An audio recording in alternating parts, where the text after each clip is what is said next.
will hear a British university lecturer in music talking about concerts in an arts festival.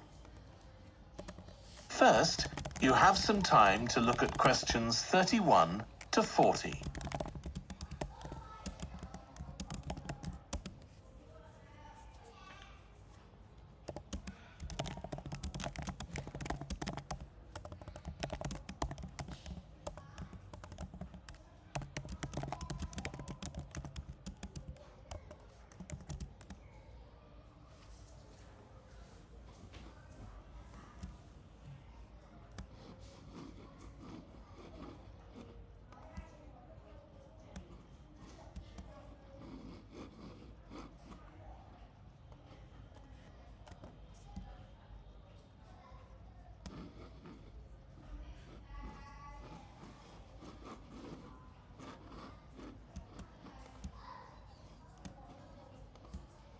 Now listen carefully and answer questions 31 to 40.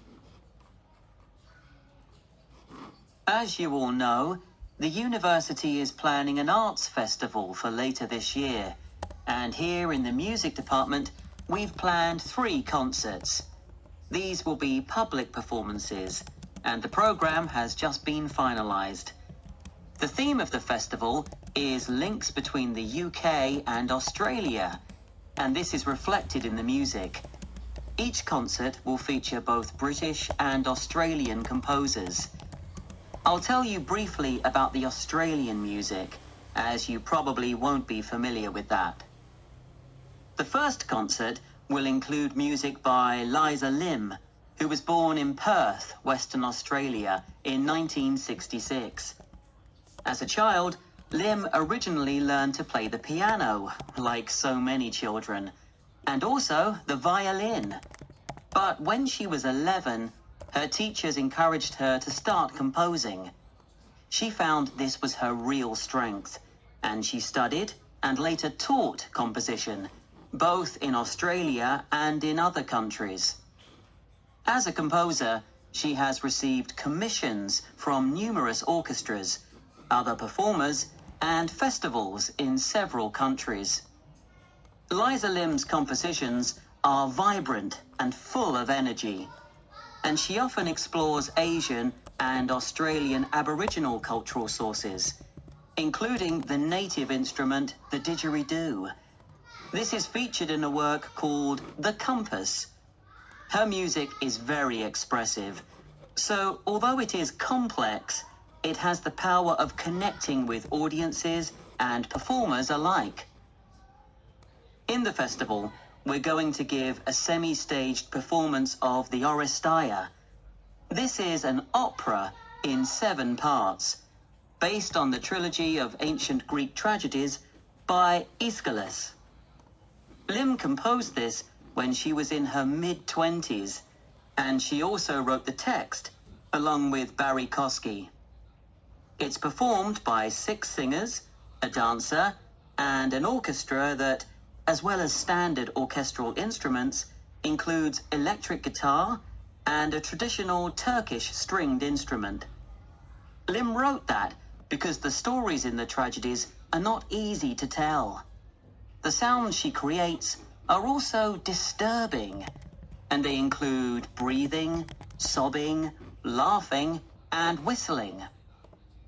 The work lasts around 75 minutes, and the rest of the concert will consist of orchestral works by the British composers Ralph Vaughan Williams and Frederick Delius.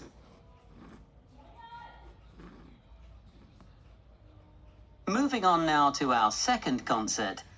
This will begin with instrumental music by British composers Benjamin Britten and Judith Weir.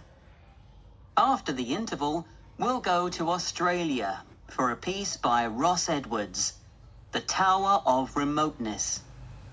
According to Edwards, the inspiration for this piece came from nature, when he was sitting alone in the dry bed of a creek, overshadowed by the leaves of palm trees, listening to the birds and insects. The Tower of Remoteness is scored for piano and clarinet. Edwards says he realized years after writing the piece that he had subconsciously modeled its opening phrase on a bird call. Ross Edwards was born in 1943 in Sydney, Australia, and studied at the Sydney Conservatorium of Music and the Universities of Adelaide and Sydney.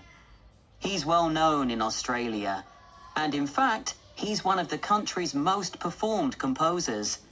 He's written a wide range of music, from symphonies and concertos to some composed specifically for children.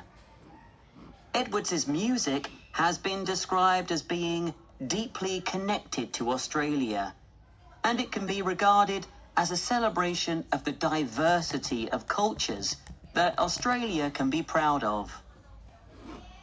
The last of the three Australian composers to be represented in our festival is Carl Vine. Born in 1954, Vine, like Liza Lim, comes from Perth, Western Australia. He took up the cornet at the age of 5, switching to the piano 5 years later. However, he went to university to study physics before changing to composition. After graduating, he moved to Sydney and worked as a freelance pianist and composer. Before long, he had become prominent in Australia as a composer for dance, and in fact has written 25 scores of that type. In our third concert, Vine will be represented by his music for the flag handover ceremony of the Olympics held in 1996. This 7-minute orchestral piece was of course heard by millions of people worldwide, and we'll hear it alongside works written by British composers